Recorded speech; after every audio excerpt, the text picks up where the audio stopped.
ready for problem 7. When I read this 7C, I got a shock because that seems just as complicated as what I was doing and presented. I think it was problem 4, and that took me weeks to solve. So, well, I'm in awe. But let's start on number A here. In the algebra book I read, the cardinality of GL2 over the finite field with Q, a prime power of elements, was stated to be Q squared minus Q times Q squared minus 1, I think. So let's see if I can prove that.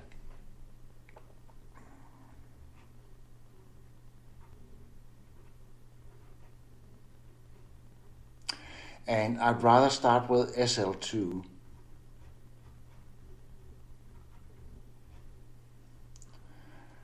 So we need the determinant to become unity. And I distinguish two cases. As you can hear, I've done this some time ago, but I've done it before. So let's see. If A is non-zero, then it has an inverse. So that's the first case, A non-zero. Then we can solve the equation A times B equals 1 plus CD. It will have a unique solution. So A we can choose in Q minus 1 ways. C and D are arbitrary.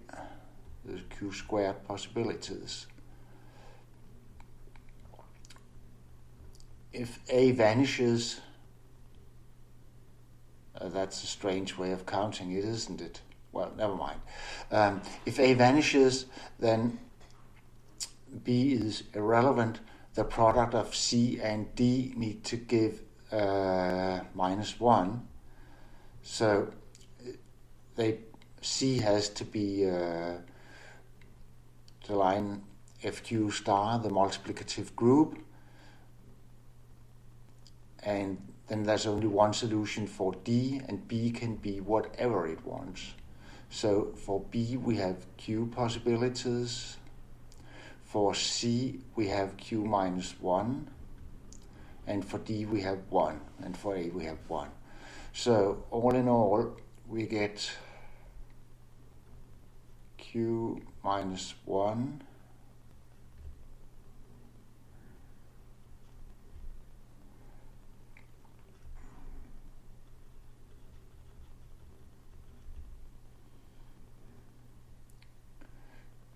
Q squared plus Q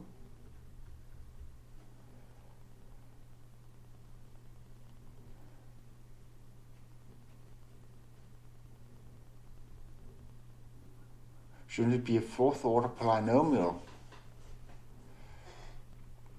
I will just go through it again. If A is non-vanishing, that's because it's the special linear group of determinant 1.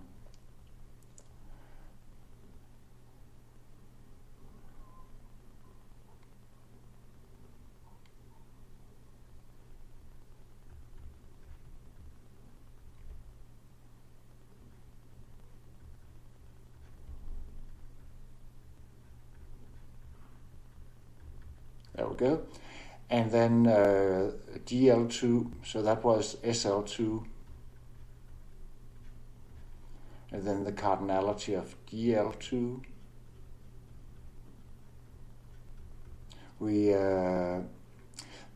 The determinant may be anything except naught. So we have to multiply it by Q minus 1.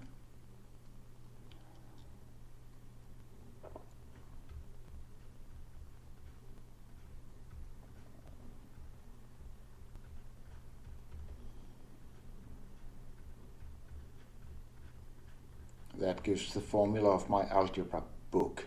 Right. Now, we come to the problem that shocked me. It looks very much like the one I've done, so I wondered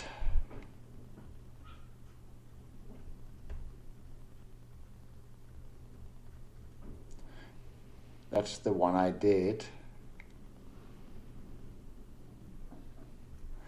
And then the one of this exercise.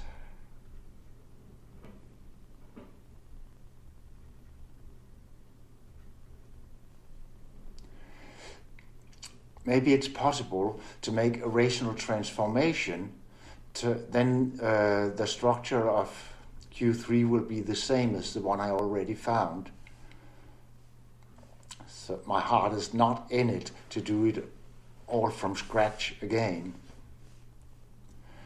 So let's write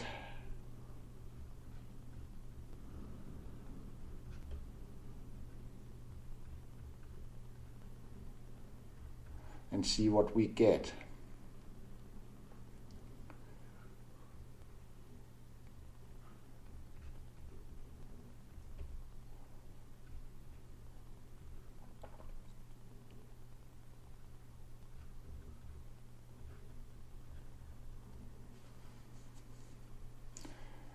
So we divide by alpha squared.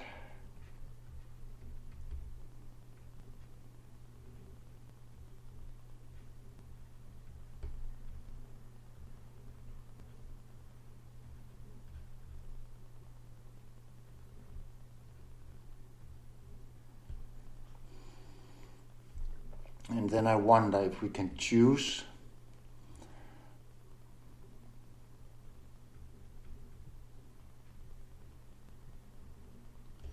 alpha and beta so that the coefficient of x to the third becomes unity, and the other guy here is a perfect integral square.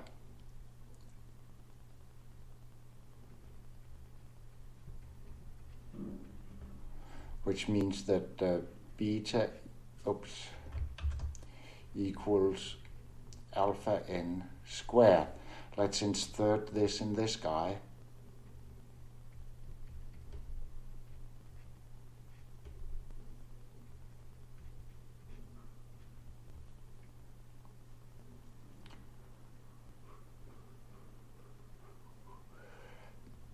So we may choose that if we just set alpha as 2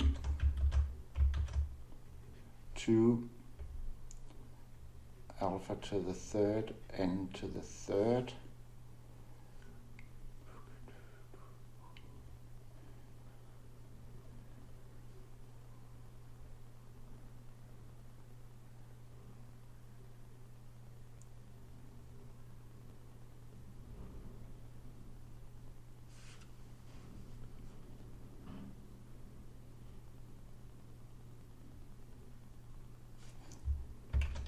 So it's alpha to the second we want to isolate.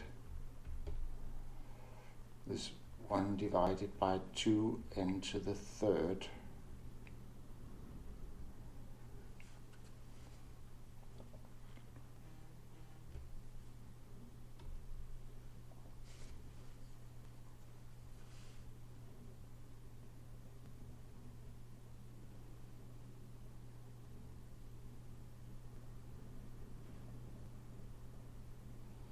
So does that help us in any way?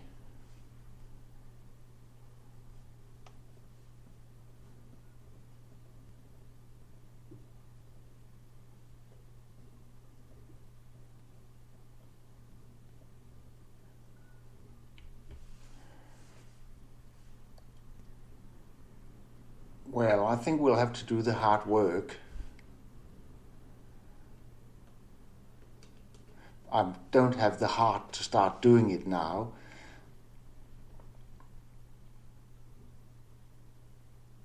The point is that I would like to simply say it's the same Galois group. The fields are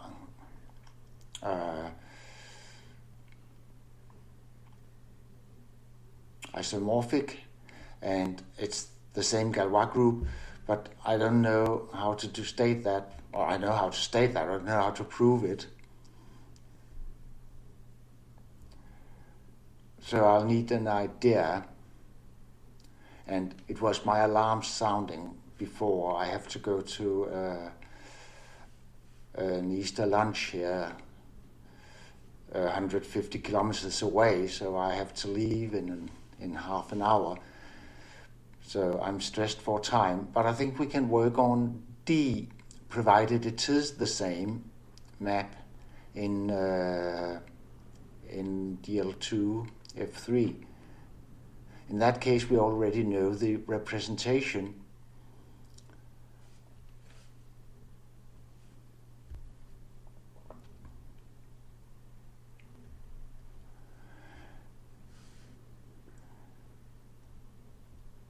That's the matrices I have here.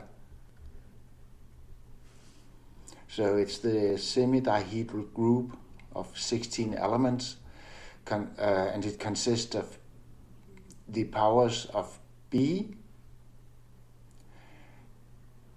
and B has order 8, and then 8 times B to some power. So we'll just do this. Did it do that? And then multiply them all by A. So that should be all the matrices of the representation, the linear representation of the Galois group. This was just to identify it as the semidihedral group.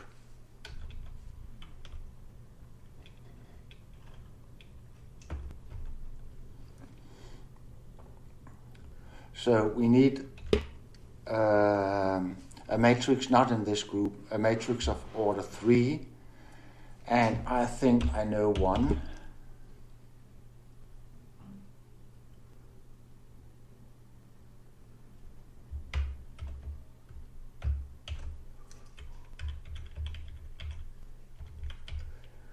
What about this guy?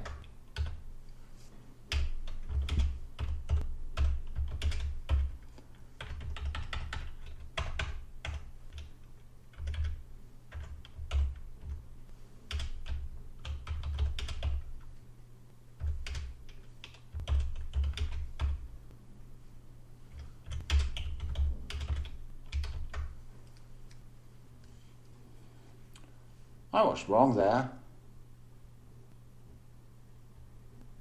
Oh, that was not right. We have to have 1 in the diagonal and then one here, and then naught there. There we go. That has order 3. So this guy has determinant 1. And the result does not lie in the in this group. It doesn't occur once.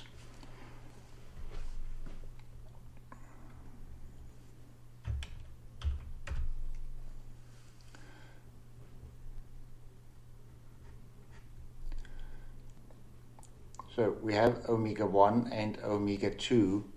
And now we use a new representation with omega 1 plus omega 2 and omega 1. They are represented by this matrix. My God. That was the matrix. So the first is just omega 1.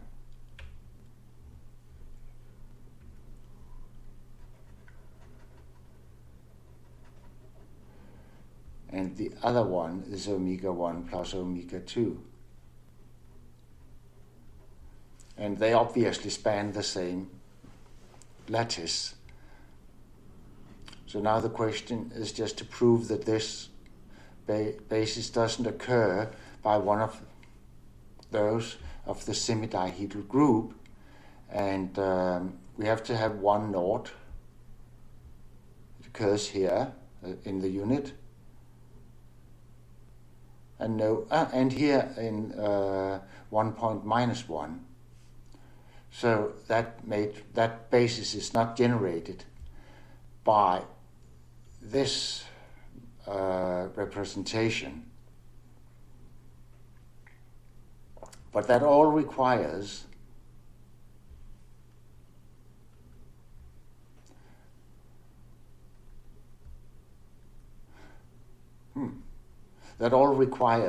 that the Galois group is the same as the one I already found. I'm quite convinced that this is so, but I had hoped to make a rational map. Oh, now what have I done?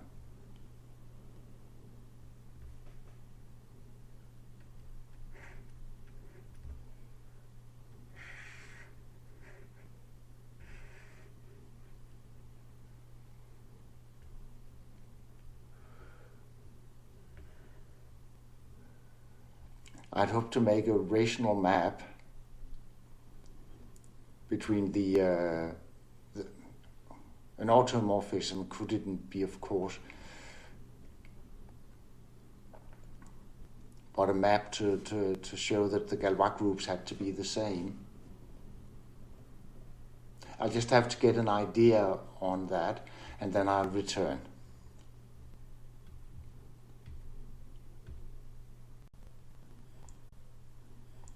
So a few minutes have gone past, and I realized that I just tried far too hard.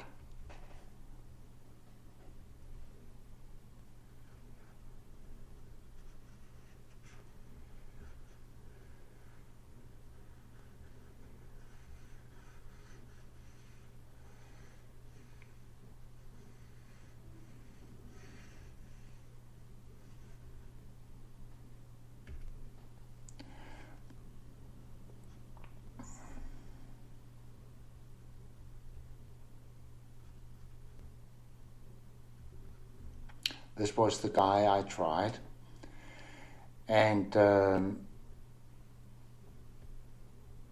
guy we're working on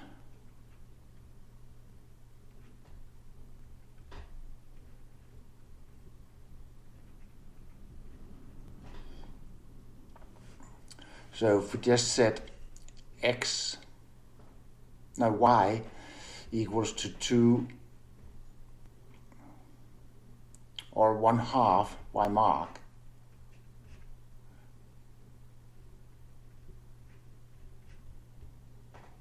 then we get y mark squared. That's 4 times this. 4, that's 2n squared minus x.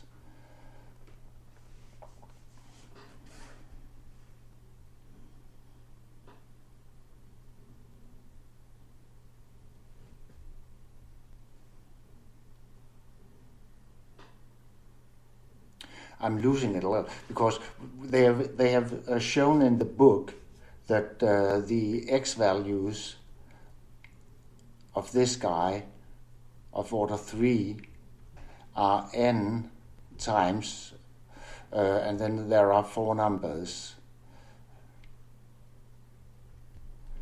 So that's the possible x values. And so they're proportional with n, and that's an integer. So that means that the structure of the Galois groups will be the same. It's just the numbers themselves that will be slightly different. And that's what I'm going to use to find a proportionality with these guys. So the one I solved, we have to convert back. So these belong together.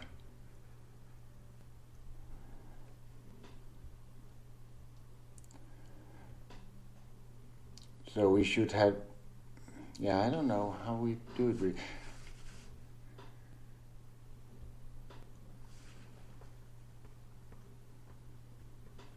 So if we start with this guy, and then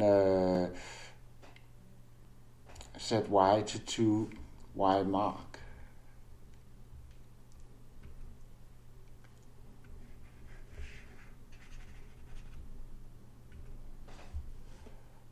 then it's y mark squared x3 squared minus the fourth, x to the third,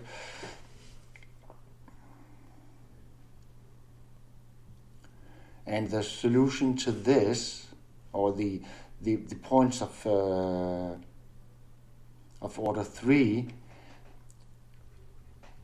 have the form 1 divided by 2 gamma I. So that means that these forms will be 2n times the ones I found. So that's the reason why the space K3, we can use the same space for all n. It's just the elements that change. The Galois group is constant and is equal to the one I presented in problem 4.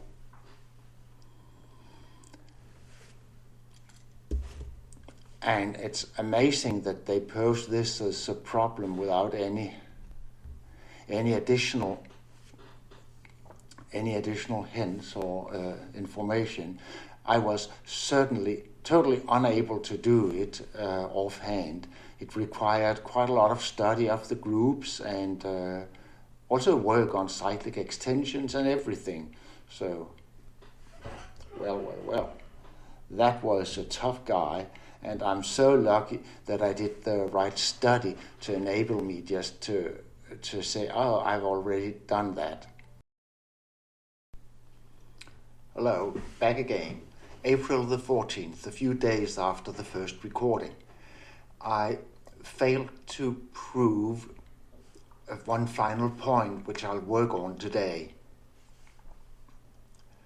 You may have found that I, in the first recording,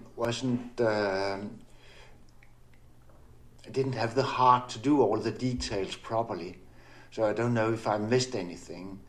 I sometimes find it when a mathematician has done some quite hard work and finished it off very well, like I did with the presentation I made to problem 4, then knowing how things should be, it's difficult to muster the energy to do all the details next time. And I think that happened to me. So I recognized, of course, K3 plus had to be the same as I already found. And it was generated as a cyclic extension of the Gaussian fractions, Q extended with square root minus 1. And then we have the x values of the problem 7, which are stated on page 41. Now, the detail I would like to work on today is whether or not the second coordinates might lie in this field for any value of n. It might happen. There are many integers we could try here, so who knows? Well, so y squared is given by this. I get this. I have done these computations once before, so I'm going to do them again today, and then I hope I'll get the same result. So, expanding this, inserting the values, we get this. I got this expression, putting n outside the parenthesis, so this is wrong. There should not be an n in here, because I've taken it out. So it should be unity. I'll just have to look it over again. So x squared, a third times 3, that's unity. So that should just go away.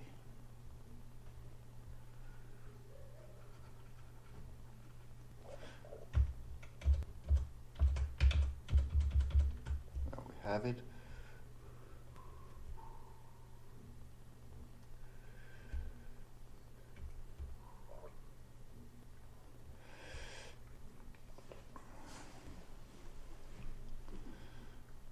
So altogether, now disregarding the sign,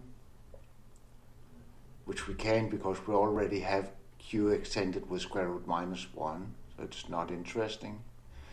We just have n to the third square root 3. Oops.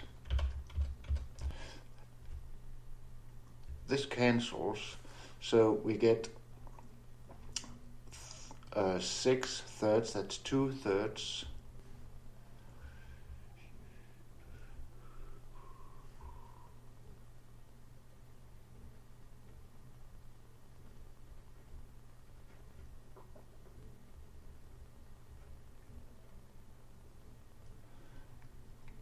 And we already know that if we choose the minus, this will lie in this as well.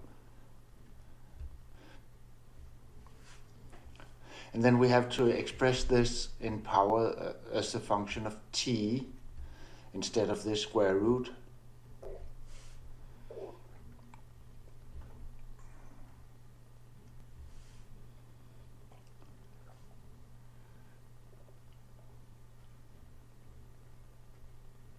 This is t squared, and this is t divided by square root 3 minus 1,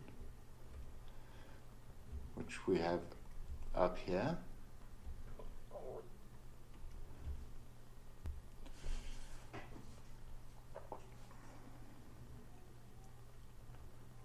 I don't think this is the best way. Then we extend this with square root 3 plus 1.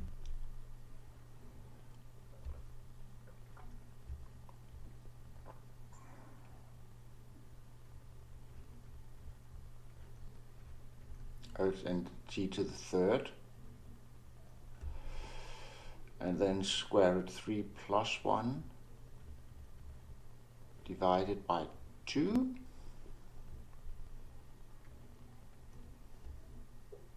What is this? That should be 3, shouldn't it? Yes.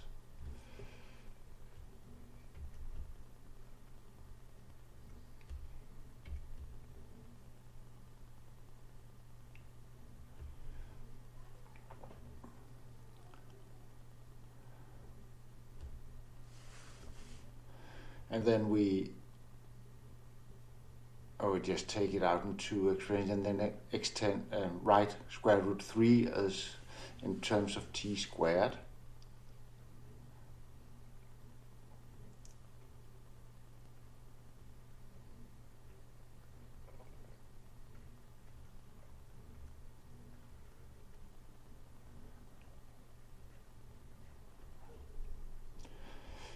We need 2 square root 3. So we extend that with 2, that's 4, 12 down here. That was one term, plus,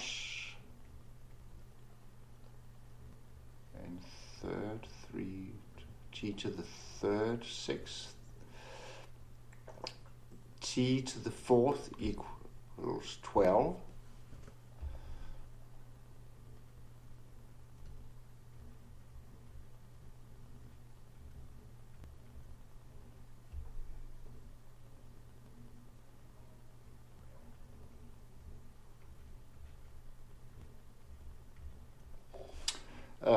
This was somewhat simpler than the result I got when I worked on it the other day.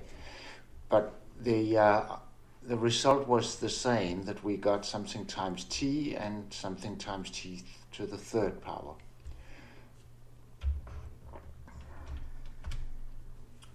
What we need is to see if we have an element in K3 plus whose square equals that. So we write it a plus bt plus ct squared dt to the third. So if we square this guy, is it possible to get this result? So we square it,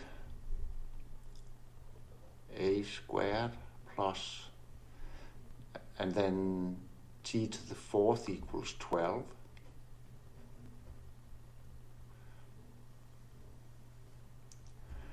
And we get this product will give t to the fourth as well. So that's twice the product, so it's 24.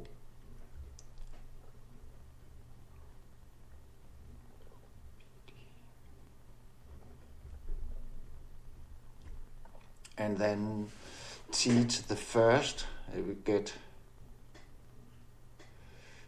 maybe this is not the best way to do it, but we can check the number of terms in the result afterwards. 2ab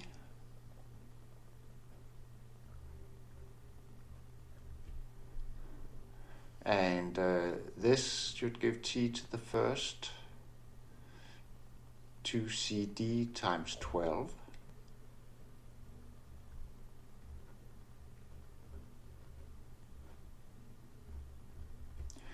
And t to the second, of course, b squared.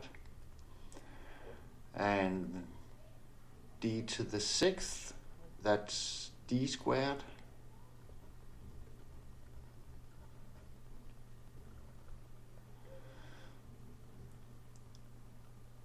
And then 2ac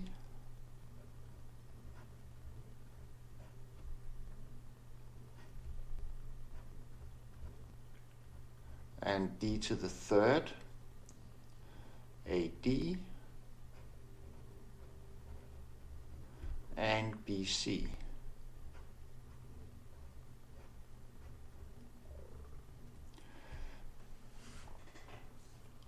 Now we have 4 squares and 6 products. That gives 10 altogether. 1, 2, 3, 4, 5, 6, 7, 8, 9, 10. So that might be right. And we need this to be equal to something times t plus something times t to the third. So a plus 12c squared plus 24 bd vanishes.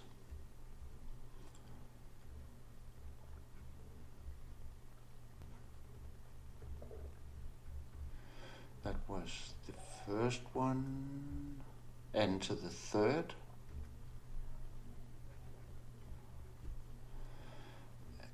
And the next guy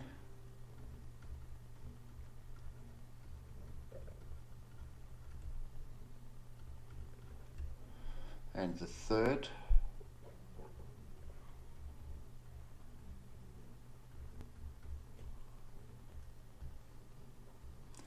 And 3 sixth into the third, a sixth into the third. So we have 4 equations with 4 unknowns, which we have to solve with A, B, C, and D being Gaussian fractions.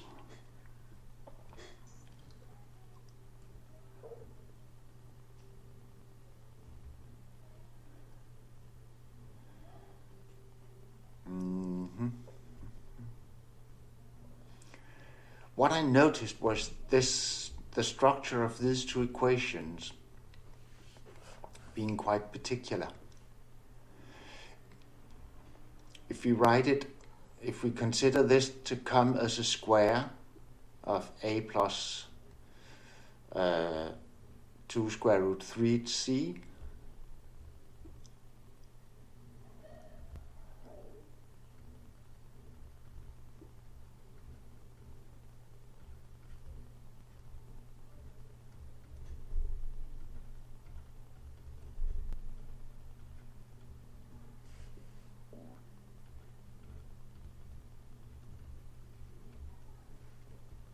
And the same with BD, of course.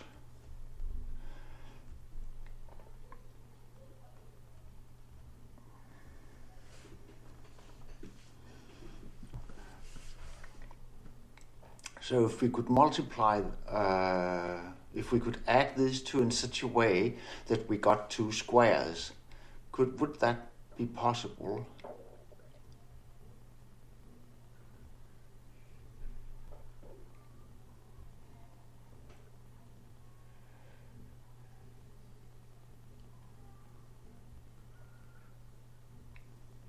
And if we try to multiply this so that twice the product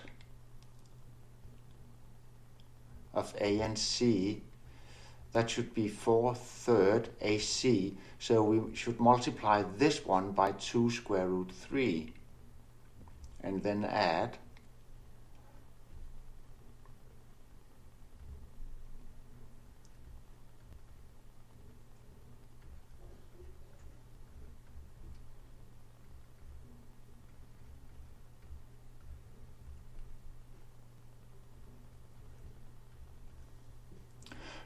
So 2 square root 3 b squared plus 2 square root 3. Oh, that's 24 square root 3 d squared plus 4 square root 3 AC, and then we have 24 BD.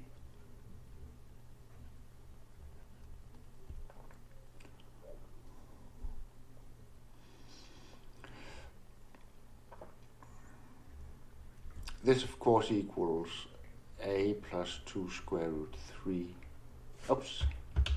C squared plus, and then we take 2 square root 3 out, of course, here.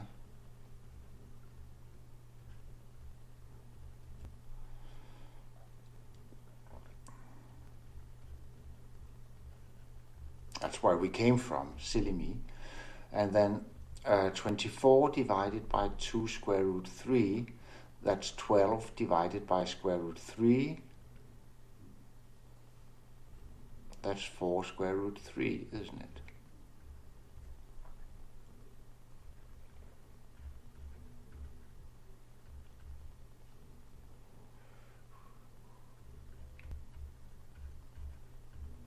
Right.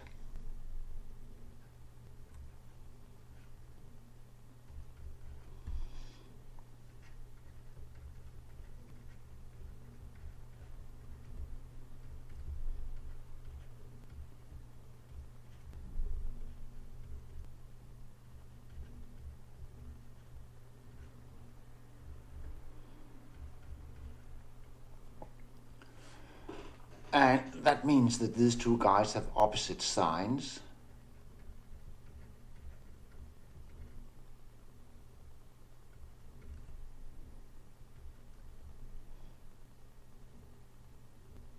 No, it doesn't. It means that one is square root minus 1 times the other, and then the sign is arbitrary.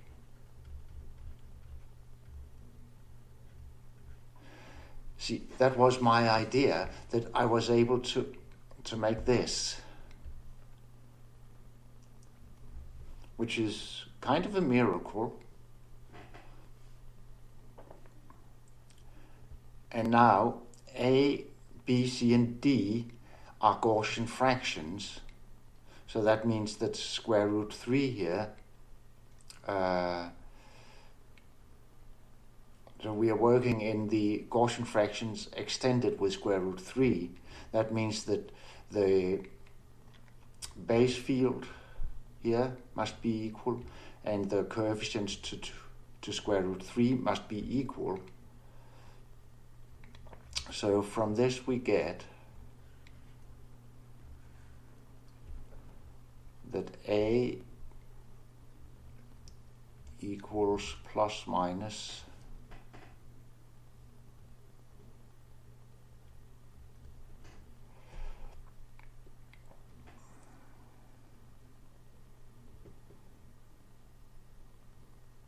and then that's D, so it's 4 times 3, that's 12 ID.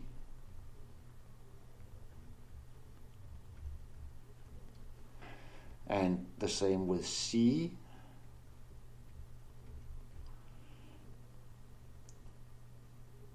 Square root 3 cancel. Not cancel, of course. 2 square root 3 equals C equals plus minus IB.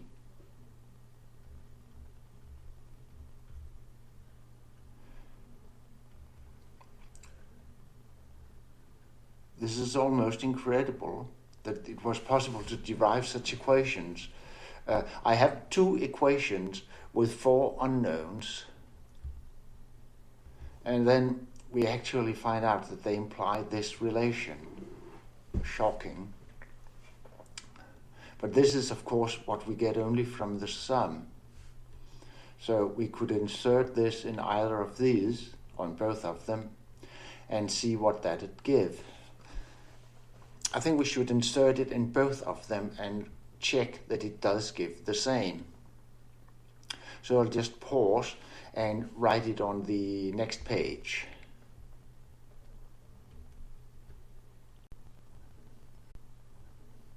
I'm back again. I've written the values of A and C and the one equation, one of the 2 equations. So let's see what that gives if we insert these values.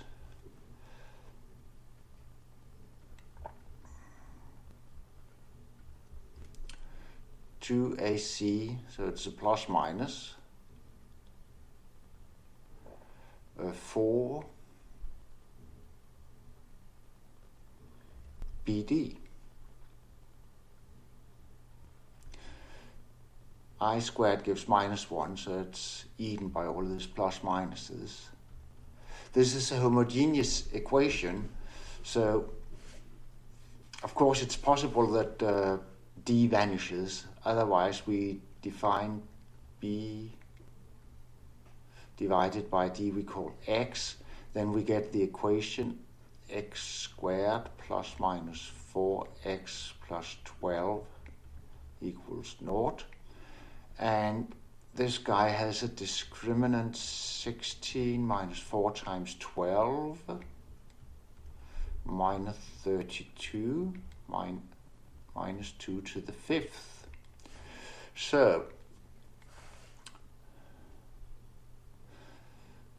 now square root minus 2, does that lie in the Gaussian fractions?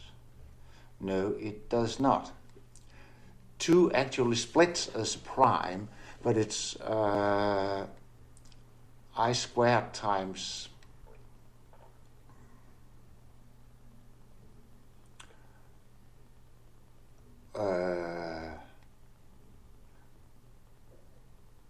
I plus 1 squared.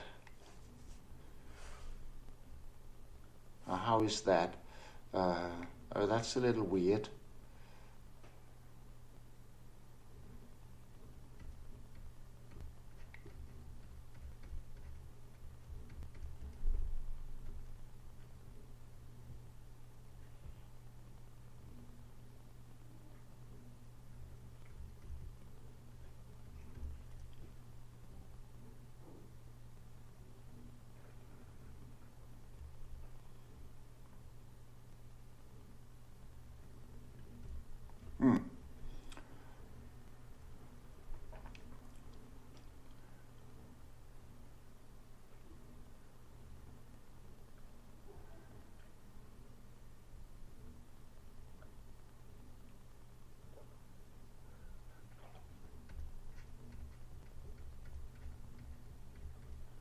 So why do I not do plus here?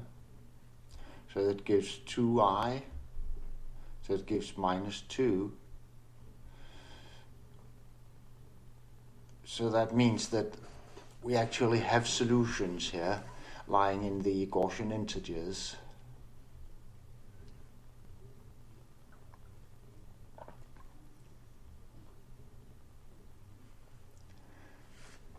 the first time I went through this, I concluded that all the coefficients had to vanish. Now, I don't think we can do that, and that means that we are not back to square one. We have very good results, but how to get further from this, I'll just have to think about it.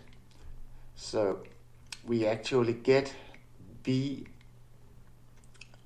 as a function of c, they're proportional, and the same we get with a, then we get the same from a and c. And then I guess we have to go back and check these equations and see if they can have solutions, so that maybe for some n there would be a solution. It's of course highly improbable, but we need to prove that it doesn't happen. And what it's all about is that K3, I want to show that it's quadratic over K3 plus, and thus that K3 is of degree 16 over the rational numbers. And therefore we have the right representation, the semidihedral group of the Galois group, or the Galois group will be the semidihedral group of 16 elements.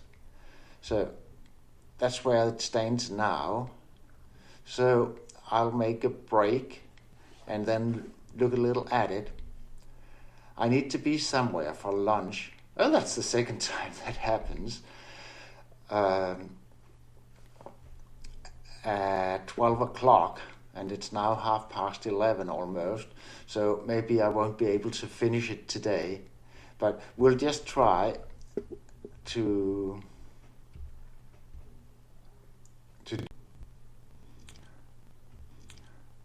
I think I got it. I didn't write -2 as a square, so let's just check whether the Gaussian fractions can give plus or minus 2 as a square. Now what we need is of course -2. So that's a squared minus b squared equals -2. 2ab vanishes. And that means that one of these guys will vanish. So that must be... Now these are, a and b are rational numbers. Their square is positive. So that means if anyone must vanish, it must be a. So we end up with the equation b squared equals 2, which has no solutions in Q.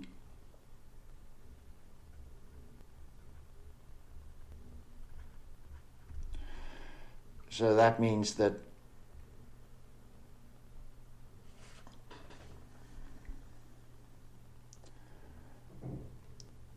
the square root of d has no solutions as a Gaussian fraction. That means that b and d must vanish, as well as a and c. So we are back to the fact that if this guy has no, if these two must vanish, then there are no solutions. And that means that y squared